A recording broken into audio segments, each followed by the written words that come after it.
السلام عليكم، مرحبا بكم. كي دايرين؟ بخير؟ كنبغيكم تكونوا كاملين بخير وعلى خير، خصوصا في هذا الشهر المبارك. اليوم جبت لكم فيديو جديد. الفيديو مختلف بزاف. فيديو غادي نهضروا فيه على واحد الموضوع اللي داير البوز في مواقع التواصل الاجتماعي، واللي بزاف ديال الناس مازال ما فهموش شنو واقع بالضبط. بزاف ديال التساؤلات كتجي في الكومنتات، الاسئله كتزايد كل نهار. علاش كاينه هاد الحمله؟ شكون السبب الحقيقي؟ شكون اللي غلط؟ واش المشكل في المستهلك اللي كيشري هاد الموتورات الصينيه ولا في الشركات اللي كتدخلهم؟ واش بصح اللي عنده بيرمي بي يقدر يسوق الموتور؟ واش نقدر نسوق 125 200 او 250 حتى 1000 سي سي؟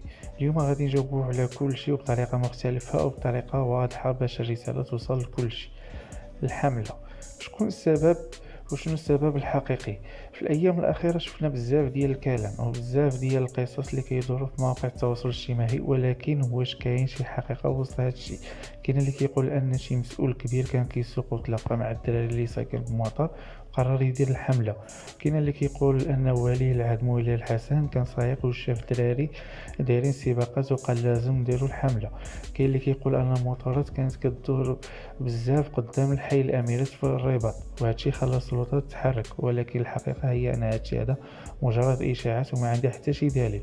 هاد الحمله ماشي جديده وما جاتش بسبب شي حاجه وقعت مؤخرا، بالعكس الحمله قديمه وبداوها بالرباط وسلا، وكانت موجهة لفئة معينة من الموتورات. البداية كانت كتركز على الموتورات اللي كتعد لهم بطريقة غير قانونية. كاين اللي كيشري موتور عادي ولكن كيبدا يلعب في الماكينة، كيزيد في السرعة وكيبدل المكونات، وهنا كاين مشكل.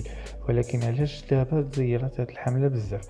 لأن في السنوات الأخيرة فات بزاف ديال الناس ولاو كيديروا تعديلات كبيرة على المواطر، وهادشي خلى السلطات تدير إجراءات صارمة.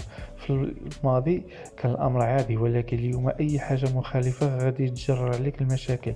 شنو هو المشكل الحقيقي؟ هو الشركات ولا المستهلك؟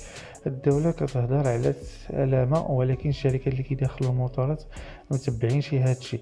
الموتور كيدخل المغرب بمواصفات معينة، ومن بعد كيجي القانون يقول هذا الموتور خفيف بزاف ما خصوش يهز جوج الناس والتعديل ممنوع. واش هاد القرارات عندها معنى؟ علاش الشركات اصلا كتدخل هاد النوع ديال الموتورات والاخر كيقول لك خصو يتمنع؟ المشكل هو ان القوانين كتبدل بلا ما الناس تكون عندها فرصه تفهمها. اليوم كاين الاف شباب اللي كيستعملوا الموتورات كوسائل نقل للعمل، ولكن كيتعرضوا لمشاكل غير مفهومه مع القانون. الو شنو هو الحل؟ الحل بسيط. المخزن خصو يركز على الناس اللي كيديروا الفوضى في الزنايق، ماشي اللي كيمشيو خدامين على راسهم. الناس اللي كيديروا السباقات العشوائيه ولا كيديروا الازعاج هما اللي خصهم العقوبه، ماشي اي واحد سايق الموتور. الحل الامثل هو التوعيه، ماشي العقوبه العشوائيه. ندوزو الموضوع ديال بيرمي بي. واش يقدر يخليك تسوق موتور؟ الاشاعه رجعت الحياه ولكنها كذبه كبيره. في الواقع القضيه ديال بيرمي بي وقياده الموتور طاحت في 15 يونيو 2022، حيث كانت مجرد مقترح قانوني بسبب الازمه كورونا وارتفاع المحروقات. ما كانش توضيح بسبب 125 او 49 سي سي، ولكن بدات تنتشر اخبار بلا تاكيد الحقيقه. في 10 فبراير في 2024 خرج واحد القرار في مصر، ماشي في المغرب. القرار في مصر كيتعلق بموتور 125 سي سي واقل، غير من الاستعمال الشخصي وممنوع للتجاره. ما كاين حتى شي قانون في المغرب لحد الان. اللي باغي يدوز بيرمي يمشي يدوزو، لان 90% من القوانين اللي كتخرج كترجع تبدل بعد المده. واش نقدر نسوق 110 سي سي؟ ممنوع، لانه كيتعتبر غير قانوني. اما تغيير بلاكه 49 على بلاكه كبيره فهذا ما يمكنش دابا، حيت كل شيء بقى مقنن. قبل كانت واحد الثغره قانونيه اللي خلات بعض الموتورات تدوز بلاكه كبيره، ولكن دابا كل شيء بقى واضح وما يمكنش تبدلها من بعد. الخلاصه ديال الفيديو ديالنا انا نحاول نجاوب على تساؤلات متكرره، واي واحد عنده شي تساؤل يخليه في كومنتير وغادي نجاوبكم كاملين.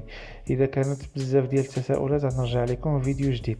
كان معكم جابرييل رايدر، نتلاقاو في فيديو جديد وتهلاو في راسكم.